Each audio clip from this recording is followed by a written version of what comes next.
dans une vidéo où en fait ça va concerner l'insémination artificielle numéro 2. Donc je vais vous expliquer comment ça s'est passé, les effets secondaires, quel protocole j'ai eu, quels échos j'ai eu, enfin tout ce qui concerne l'IAC numéro 2 comme j'avais fait en fait pour l'IAC numéro 1. Donc pour celles en plus qui viennent de me suivre, qui n'ont pas vu forcément la vidéo, enfin voilà, ça se trouve elles n'ont pas été voir la vidéo IAC1, je vais tout bien expliquer, quel traitement que j'ai eu et tout. Donc j'ai toutes mes petites notes quand même parce que bon, j'ai une mémoire mais quand même. Alors du coup, tout a commencé le mercredi 8 mars, donc ça c'était la journée de la femme si on s'en rappelle bien. Alors vous avez dû voir, je lève mes lunettes parce qu'elles sont crasses, c'est horrible. Il faudrait que je les change mais vu que je suis enceinte, bah, je peux pas parce que la vue change quand on est enceinte. Je vous aurais peut-être appris quelque chose.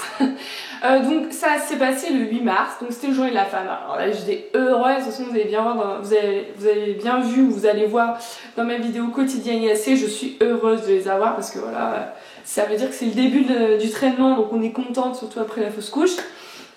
Donc voilà, donc là j'ai eu des petits spottings. En fait, les petits spottings, pour ceux qui ne savent pas, parce que je trouve ils savent pas, surtout les garçons, je pense, c'est des petites pertes, mais c'est pas rouge, c'est pas du sang en fait, c'est du vieux sang, donc c'est marron quoi. Glamour à souhait. Et donc voilà, moi mon gynécologue ne considère pas ça comme un début de règle, mais moi j'étais sûre que c'était ça, parce que voilà. Mais en fait non, pas du tout, c'était pas ça, donc bon bah c'est pas grave, heureusement que j'ai appelé. Et bon bah j'ai quand même eu les ordonnances et tout, donc j'avais quand même mon traitement au frigo, donc c'était plutôt pas mal parce que si ça venait le week-end au moins je suis sûre, parce que moi le samedi il est fermé mon gynécologue. Et jeudi 9 mars j'ai commencé à avoir des pertes, mais pas encore francs quoi, vous voyez. Et vendredi, paf, allez là c'était parti quoi. Par contre qu'est-ce que j'ai douillé celle-ci, oh là là là là, mais elles m'ont fait mal. Mais c'était ouf quoi, et c'était abondant. Alors parce que donc c'était mes règles après ma fausse couche. J'ai fait ma fausse couche, j'ai perdu du sang, mais après là c'était le retour de couche on va dire, c'était mes règles. Je suis désolée si je bois par contre pendant la vidéo, mais ça c'est l'effet secondaire numéro 1 chez moi, je crois que c'est l'assoiffement. J'ai tout le temps soif. Ah ouais, on s'en fout. Donc en gros j'ai eu des règles douloureuses, celle-ci c'était, mais franchement c'était atroce, j'ai mal, hein. Quand j'avais mon stérilet j'avais mal la veille, c'était vraiment douloureux, mais là comme ça, bon c'était pas aussi intense que la fausse couche, mais c'était, même mon mari je lui ai dit heureusement que je travaille pas quoi, parce que là c'était horrible. Ah bon, c'était pour la bonne cause on va dire. Ensuite donc vendredi donc j'ai eu mes pertes donc bien franches, donc moi c'est AJ2, je commence les piqûres. Donc on a commandé bien sûr, on a commencé les piqûres le 11 mars. Donc toujours Purégon moi, c'est toujours Purégon. Ma petite boîte Purégon, tu es où? Là. Donc voilà, comme une débile j'ai oublié le stylo en bas, donc ça va pas le faire. Marine, ça va plus, hein, ça va plus du tout. Bon, je reviens, je vais chercher ma boîte.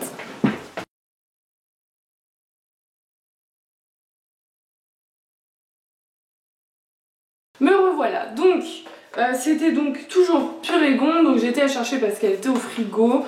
Donc vous savez, c'est le système du stylo, c'est un peu comme beaucoup en fait. Au vitrel c'est pareil, bon bah désolé, j'avoue au vitrel j'ai jeté aussi. Donc Purégon c'est toujours le même système, donc par contre j'ai encore... Ah non ils ont resté un petit peu de produit dedans. Donc en fait vous voyez, donc c'est un système juste là. Hop, juste là. En fait on tourne et on met la dose qu'il faut en fait. Voilà, donc là j'ai mis je sais pas 150 au pif. C'est pas ma dose mais bon c'est pas grave. Alors est-ce qu'on va voir? Focus.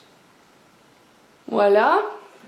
Donc voilà en fait on tourne en fait sur la dose qu'il faut en fait, donc il y a de tout, hein. On peut aller jusqu'à 450. Donc voilà, après hop, donc une fois qu'on a fait la dose, on appuie légèrement, donc quand on a mis l'aiguille bien sûr, et on attend qu'il y ait une petite goutte de produit qui parte, et hop, on pince la peau, hop, de toute façon on entend normalement le truc. Ouais voilà, là ça va pas faire parce que du coup bon bah voilà, vu qu'il n'y a pas de produit, c'est bien ma veine ça. Bon, voilà. En fait, on appuie légèrement, voilà, on attend 10 secondes, on tourne et on enlève. C'est pas... Franchement, ça va. Moi, je me les suis faites moi-même, pas toutes, hein, parce que j'avoue, j'ai un peu peur. Mais bon, il y a eu 2 fois où j'ai dû les faire moi-même, parce que ma tata avait du retard, parce que c'est ma tata qui est infirmière qui me faisait les piqûres. Et franchement, ça va. Ça va. C'est pas... Bon, bah, c'est pas agréable, hein, mais comme une piqûre, quoi. Hein. On est d'accord qu'une piqûre, ce n'est pas le plus agréable. Donc voilà, donc moi j'étais donc Purégon en dose 75. À la base, franchement, ça m'a stressé en fait de faire, je pense, en fin de semaine. Dans ma tête, on était lundi, j'ai calculé, mon mari part en déplacement, il sera jamais là pour l'IAC, parce qu'admettons, moi je me suis dit, s'il me donne une dose plus forte, mon corps il va réagir plus vite. Enfin, logiquement, dans ma tête, quoi. Mais bon, le corps, c'est pas du tout comme on pense. Et au final, donc, mon gynécologue il me dit, bah non... bah du coup on passe à 50, c'est pas grave, on va ralentir un peu et on montera dès que votre mari sera là. Et après j'ai dit mais en fait on est samedi quand je commence, mais il sera largement là parce qu'il rentre du coup le jeudi. Et donc j'ai rappelé la grosse casse-couille et il me fait bon on reste à 75 du coup alors finalement. Donc j'ai fait samedi 11 mars donc 75 Purégon et ensuite la première prise de sang c'était le 17 mars. Voilà, donc moi je faisais ma piqûre à 19 h tous les soirs. Et cette fois-ci, j'ai vraiment laissé au frigo tout le temps. Donc je sortais même pas avant de la faire en fait. Ma tata arrivait, paf, on sortait du frigo, on faisait la piqûre, on remettait. Je sortais pas 10 minutes, un quart d'heure avant. Pas du tout. Même au vitrail, j'ai même pas sorti, c'est pour vous dire. Et donc la première prise de sang, on a fait vendredi 17 mars. Donc le taux ostradiol était de 53. Donc bon bah voilà, moi je savais, c'est pas assez haut du tout même. Mais mon gynécologue était confiant, il me dit on reste sur la même dose, il n'y a pas de souci, on refera une du coup. Mardi 21 mars, excusez-moi, je sais pas me lire. Donc mardi 21 mars, j'ai refait une prise de sang et mon taux était de 254. Donc comment vous dire, j'étais heureuse, enfin c'est ouf comme un taux peut nous rendre heureuse. Alors que je suis pas enceinte à ce moment-là.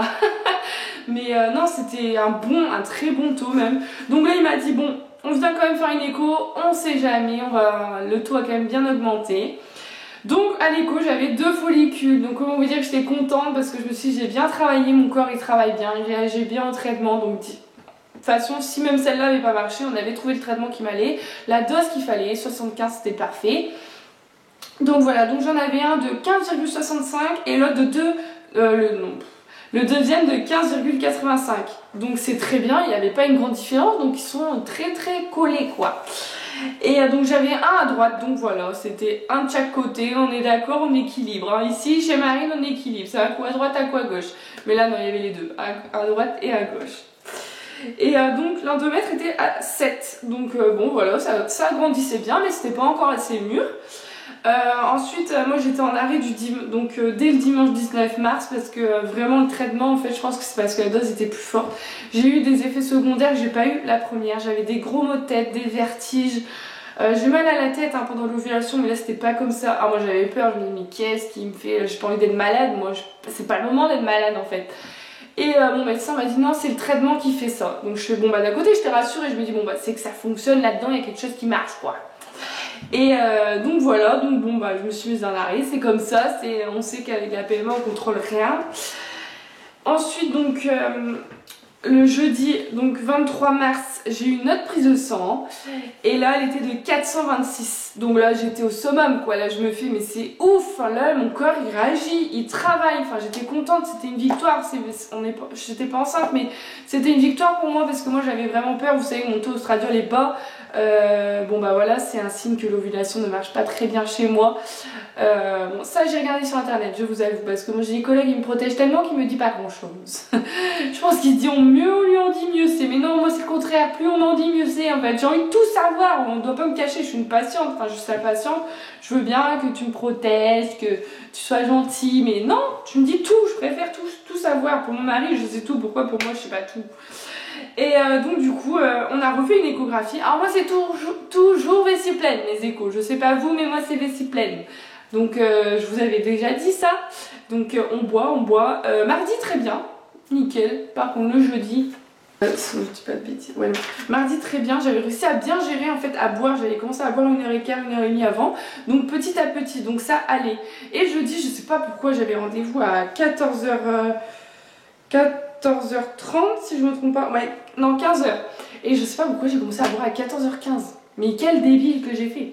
Et là, et je buvais, mais j'ai tellement bu d'un coup, je me suis fait mal au ventre, oh, horrible, j'avais envie de vomir et tout, je fais oh c'est pas possible, et il avait du retard, et là je non, oh, franchement à un moment donné j'ai dit, écoutez vous me décalez le rendez-vous, je vais faire pipi, je rebois après si vous voulez, mais là je suis obligée d'aller faire pipi quoi, je n'en pouvais plus, et bon moi je me suis dit allez c'est bon, j'avais ma copine Alison qui était par message avec moi, elle me dit mais non et tout, ça va arriver vite et tout, tu as qu'à parler et tout, on va faire passer le temps, bon bah au final à lui parler ça a passé le temps, mais c'est vrai que j'avais très mal au ventre et plus la pluie avec l'écho je vais oh là là moi je vais te pisser sur ta table tu vas pas comprendre mon petit gynéco et oh c'était horrible quoi franchement là par contre quand il m'a dit pause pipi je veux plutôt 2 fois qu'une moi je suis allée dans les toilettes et je sais pas si vous si vous êtes en vessie pleine moi je fais pipi mais j'ai l'impression que je reste jamais aussi longtemps sur le trône quoi.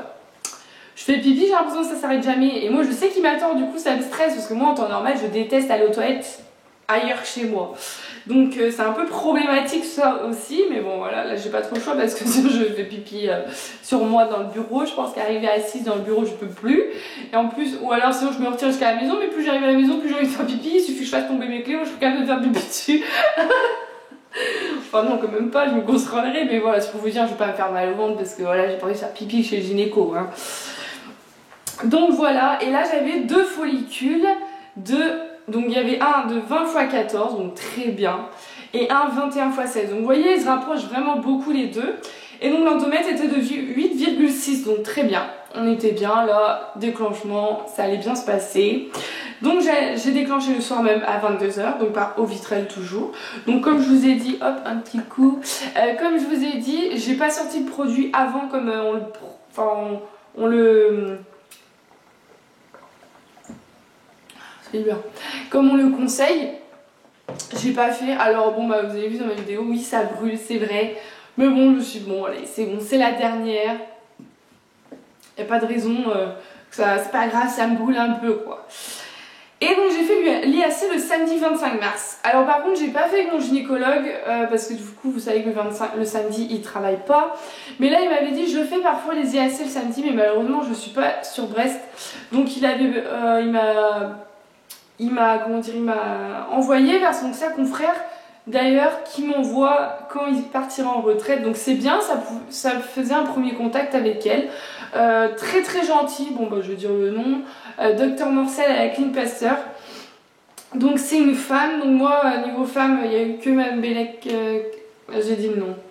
Donc c'était Géraldine, hein, que c'est dans mes anciennes vidéos, qui était très gentille et franchement adorable la femme, enfin franchement voilà, de toute façon je m'y attendais parce que si mon gynéco m'envoyait vers elle, c'était évident que ça se passe bien parce que voilà, lui il est humain, il est gentil, enfin je pense que je vais avoir la larme quand il va partir parce que pour nous c'est un peu notre miracle en fait, il est arrivé au moment où on m'écoutait pas, surtout moi, parce que voilà, il y avait que moi qui avais vu le gynéco.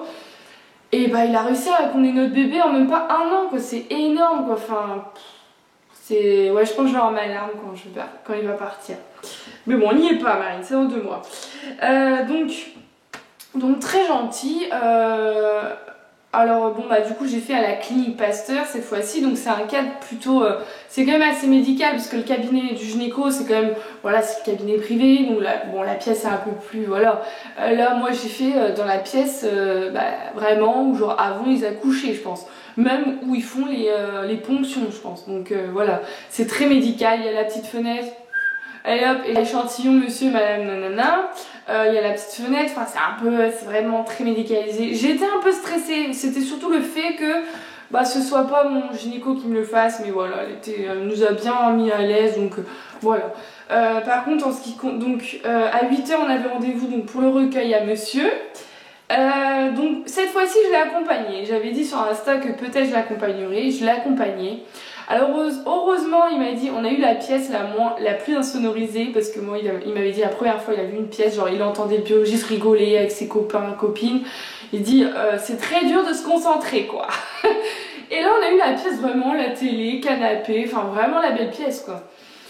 Je vais vous dire que le moins à l'aise des deux c'était moi. Parce que voilà, je me suis dit, c'est dur quand même de voir son mari dans ces conditions. Alors, lui, il était plus à l'aise. Il m'a dit, ah, j'ai trouvé beaucoup mieux parce que t'étais là. C'est, voilà, c'était pas le câlin à la maison, mais voilà, c'était... bon, après, je vais pas vous dire, voilà, je vais pas rentrer trop en détail, mais j'ai fait tout pour qu'il fasse du bon travail, quoi. Alors, je l'ai stimulé, on va dire. Avec mon corps de ouf, vous voyez, il y a ce qu'il faut. Non, je rigole, j'ai pas un corps de ouf, mais bon, s'il est marié à moi, c'est que je lui plais. Donc voilà, donc on a fait le recueil. Bon, on a regardé, c'était marrant, on a regardé la quantité. Je fais, tu crois qu'il y a autant que la dernière fois ou pas? Et il me fait, ouais, j'ai l'impression qu'il y a plus et tout. Et moi je fais, oh, je sais pas ce que j'étais là, hein. Ça t'a plus excité mon cœur. Enfin bon, du coup il m'a dit, oui, je pense qu'il y a plus, mais bon, ça on le savait qu'après. Et donc du coup, on devait attendre, on a rendez-vous à 10h15 pour faire l'IAC. Donc on a été se promener un petit peu au marché de Saint-Louis, Saint-Martin si vous voulez savoir, à Brest. Donc on a été se promener, on a pris le petit déjeuner parce que moi on n'avait pas mangé. Et voilà, c'est arrivé très vite, on est arrivé après la clinique Pasteur. Bah voilà, on s'est installé. Bon, j'ai vu la petite couveuse à côté, c'était un peu dur. C'était un peu plus dur parce que c'est vrai, bon voilà, c'était pas l'environnement idéal, mais bon, voilà, c'est comme ça. Sinon, ça s'est très bien passé. C'est passé comme une lettre à la poste. Alors, j'ai quand même senti un peu plus, je sais pas pourquoi, pourtant j'étais pas. Enfin, elle m'a pas dit, bah, desserrez-vous. Enfin, non, j'étais bien, j'étais détendue. Mais je sais pas, ça m'a fait vraiment mal celle-ci. J'ai senti en fait une petite contraction et là j'ai dit ah, c'est bizarre ça. Et bah, le jour même, je pouvais plus faire mes jeans comme vous avez vu sur la vidéo quotidien IAC, ça me tirait, enfin, et vraiment ça m'a tiraillé presque toute l'IAC, enfin tout le même l'attente en fait, jusqu'à J12, presque tout le temps. Je me dis mais c'est bizarre quand même, bon, il y a quelque chose qui travaille là-dedans, je me disais c'est pas possible, quelque chose travaille, il y a quelque chose qui a fait que j'ai pas eu mal la première. Alors, du coup je me dis ah ça se trouve c'est pas bon signe, ça veut dire que hop là, à peine arrivé les spermatozoïdes ils ont tous été évacués, les ovules n'ont pas voulu. Enfin bon, du coup on se fait tout un film. Et donc du coup le lundi 27 avril on a eu les résultats donc du résultat du recueil en fait. Donc je vais vous dire, là mon mari a bien bossé, je peux vous le dire que j'étais fière de lui, franchement. C'est fou, hein, on est fiers de notre mari parce qu'ils ont bien... ils ont fait une bonne récolte. On aura tout vu de PMA. Alors, c'est où? Parce que là, il faut que je trouve du coup. Alors, nous étions donc déjà très bien parce que vous savez que la première, on était à 1,2 ml et là, on était à 1,7. Donc, j'étais ravie. J'ai dit, ah, bah peut-être que oui, d'être avec lui, ça l'a plus excité. Et c'est vrai, hein, peut-être que, mine de rien, ça doit rassurer un petit peu. Alors, concentration des spermatozoïdes. Alors bon, déjà couleur, odeur, bon voilà, normal. D'ailleurs, je me suis toujours demandé, mais les biologistes, ils sentent le sperme. Enfin, mais c'est quand même chelou quoi. Odeur normale. Enfin, je sais pas, vous pouvez me dire si vous avez autre chose que normal, mais je sais pas, genre odeur très forte. Ah, ça, je sais pas, ça... Je me suis toujours demandé. Je pense que je demanderai aux biologistes si je le revois un jour. Est-ce que vous sentez vraiment... Ah, mon ventre garde couille. Donc on était concentration de spermatozoïdes 85 millions. Donc bon, on est au top. 144 millions dans l'éjaculation, 500 000. Donc c'est très très bien. Vitalité, on était à 90%, donc je n'étais pas déçue. De toute façon, il avait déjà ça la première. Après, bon, bah voilà, étude de la mobilité, 0% de rapide. Alors par contre, vous allez voir, par la suite, là, moi je me dis, c'est un biologiste de fou qu'on a, quoi, parce qu'il arrive à avoir ça. Mobile progressif lent 50%, mobile non progressif, donc pour moi ça c'est qui bouge pas non progressif, 20% et immobile 30%. Et par contre ils mettent mobilité totale dans l'éjaculation 70%. Donc moi je comprends pas. Moi si je lis bien il n'y a que 50%. Les lents non progressifs pour moi ça bouge pas. Ah bon. Numération après sélection. Du coup nous ils font une première sélection. Donc il y avait 56 millions. C'était déjà très très bien. Donc après c'est sur un volume initial de 1,5, donc ils gardent ça. Et j'avais 16 800 000 de spermatozoïdes inséminés contre 2 200 000 la première. Je sais pas si vous imaginez. Rien que ça en fait j'étais heureuse. Alors au début ça m'a un peu stressée parce que nous on avait demandé, on nous a dit vous aurez sous 10 jours les résultats. Oh moi je m'y attendais pas du tout. Quand mon mari m'a dit, j'ai eu une petite une petite pulsation de stress quand même, parce que je me suis dit, ah, si c'est pas bon, ça va miner moral. Enfin bon, de toute façon, j'ai les résultats, fallait que je les lise. Et quand j'ai vu ça, j'ai appelé mon gynéco, il me fait ah bah on a bien bossé monsieur et madame, parce que du coup moi j'avais 2 follicules, mon mari c'est 16 millions, mon gynéco il dit bon bah, si vraiment ça marche pas, c'est pas de chance. C'est pas de chance parce qu'il y a tous les facteurs pour. Donc voilà, donc on était confiants par rapport à ça déjà. Alors ensuite, donc à l'issue de la préparation, donc on avait 75% de mobile. Donc, pour vous dire tout à l'heure, il y avait 0% de rapide, vous vous rappelez? Et bah là, il y avait 5%. Alors je sais pas où il a été les chercher le biologiste, mais à chaque fois de toute façon que je montre les résultats, comme ça, que ce soit le spermogramme ou même les résultats du recueil, plein de filles qui s'y connaissent un peu plus en PMA que moi, elle me dit mais t'as un biologiste de fou, moi j'ai pas ça chez moi, nous on a une sélection et c'est tout, toi t'as 2 sélections, c'est énorme, ils prennent vraiment le meilleur des meilleurs. Et c'est pour ça personnellement que voilà, même à la prochaine, je continuerai, je retournerai à la clinique Pasteur parce que voilà, prochaine grossesse, voilà bon, on n'y est pas là pour l'instant mais je retournerai à la clinique Pasteur parce que je suis vraiment pas déçue et pour moi il y a des super résultats. Je le vois encore hein, sur des comptes Insta qui sont de Brest aussi. Bah voilà, première fille alors qu'elles sont censées ne jamais avoir d'enfants, bah elles y arrivent et grâce à notre biologiste. Enfin c'est ouf, enfin, c'est top quoi. Donc voilà. Et en plus de ça, c'est qu'il n'y avait plus rien d'écrit. Il n'y avait plus rien d'écrit. Tous les paramètres analytiques sont normaux. Donc il n'y avait plus de tératosospermie, hypospermie, il n'y avait plus asténosospermie, il n'y a plus rien. C'est comme si tout avait disparu. Et il y avait une bonne capacitation. Bon, la survie était un peu moins bien que la première, donc 48 heures. Donc je pense que mon bébé a été conçu le 25 ou le 26. Donc voilà.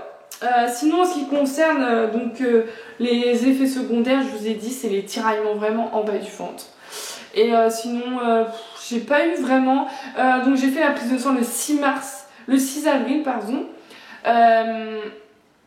J'avais légèrement mon téton sensible à gauche.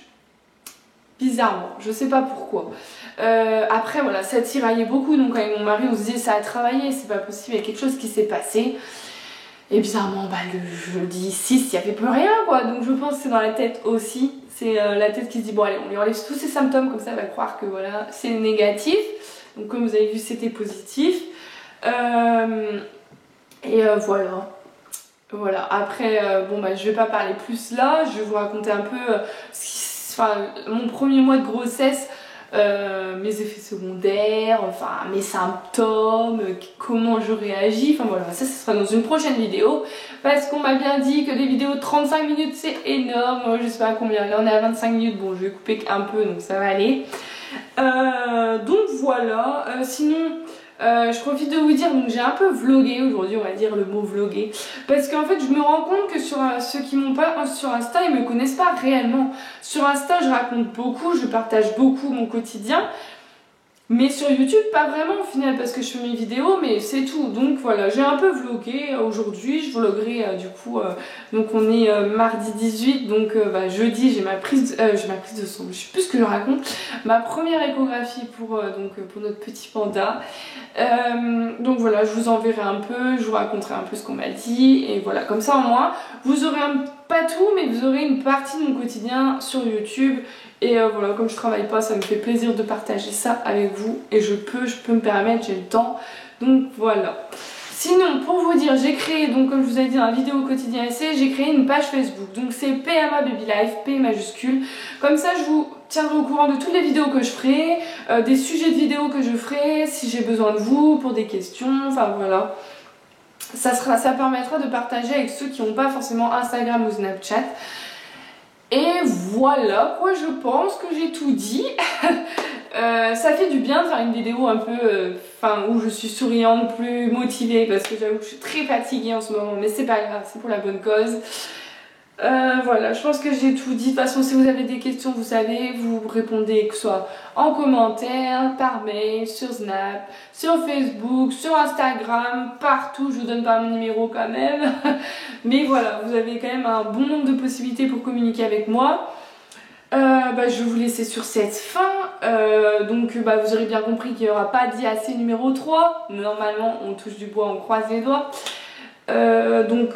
Mon parcours, enfin moi j'estime que mon parcours PMA ne s'arrête pas là, pas parce que voilà, parce que mon bébé sera issu de PMA, donc pour moi mon parcours PMA c'est mon parcours de maman aussi, parce que ma vie de maman sera un parcours de PMA, parce que voilà, ma prochaine grossesse ce sera la PMA, à moi un miracle se passe, mais je ne pense pas.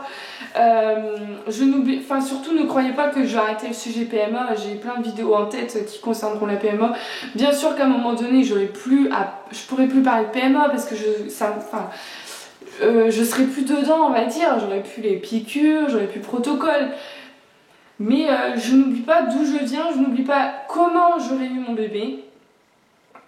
J'oublie surtout pas que voilà, je suis passée par la PMA, par les IAC, par que ce soit le bonheur, par les déceptions, par la douleur. Enfin, je n'oublie surtout pas ça. Ne croyez pas que c'est pas parce que je tombe enceinte que ça y est, j'oublie. Non, pas du tout. J'ai plusieurs vidéos qui vont concerner la PMA, donc je pense que je vais pas les mettre d'affilée, comme ça vous en aurez vraiment de temps en temps. Bon, après à un moment donné il n'y en aura plus, hein. Je vais faire du coup ma vidéo. Donc comment moi juste que voilà, on n'est pas folle parce qu'on va voir un psy en PMA, faut pas croire, ça fait du bien. Je pense que je vais parler de mes rendez-vous avec ma psychologue, donc je l'ai prévu depuis longtemps, mais j'avoue que je la travaille beaucoup. C'est donc comment moi j'ai accepté la PMA. Bon, je pense que je vais beaucoup parler, donc je vais faire une autre. Quel a été l'impact sur mon couple, parce que voilà, c'est pas tout beau tout rose tous les jours. Après j'ai plein d'idées, je vais pas toutes vous les dire. D'ailleurs, si vous voulez poser vos questions, donc pareil, que ce soit par mail, par Facebook, enfin par tout ce que vous voulez, je vais faire une vidéo FAQ, donc je pense que c'est comme ça qu'on dit, mais une foire à questions, voilà, où je vais répondre vraiment à toutes les questions que vous souhaitez, que ce soit sur ma vie privée, mon couple, la PMA, mon travail, ma vie d'avant, YouTube, toutes les questions sans tabou, sans filtre, comme d'habitude. Je vous répondrai vraiment à toutes les questions. Voilà. Posez-moi vos questions, je vous répondrai dans une prochaine vidéo. De toute façon, je vous mettrai juste là, ou juste là, ou juste là, le petit abonne-toi, voilà, la petite cloche, on n'oublie pas si vous voulez suivre mes vidéos, si vous voulez être au courant quand il y a une nouvelle vidéo. Et je vous mettrai de toute façon tous mes réseaux sociaux en barre d'infos. Et voilà, je pense que je vous ai tout dit. En tout cas, je vous remercie encore pour tous vos messages, que ce soit sur Insta, Snapchat, Facebook, YouTube. Enfin, merci du fond du cœur pour tous vos messages. Enfin, je me rends pas compte en fait qu'il y ait autant de personnes qui me suivent. Alors pour d'autres, il y en a qui vont dire oh c'est pas beaucoup, mais si, c'est énorme. C'est quand même 100, je sais pas trop à combien on est. On doit être à 140 à peu près. Enfin, c'est énorme quoi. Pour moi. Voilà, c'est comme beaucoup me disent, c'est en fait on a l'impression qu'on écoute une copine. Bah moi c'est ça exactement ce que je veux en fait transmettre, c'est que moi je vous parle, c'est comme si je parlais des copines, des copains, c'est voilà, je partage, c'est même des fois mieux qu'avec des copines, donc c'est pour vous dire.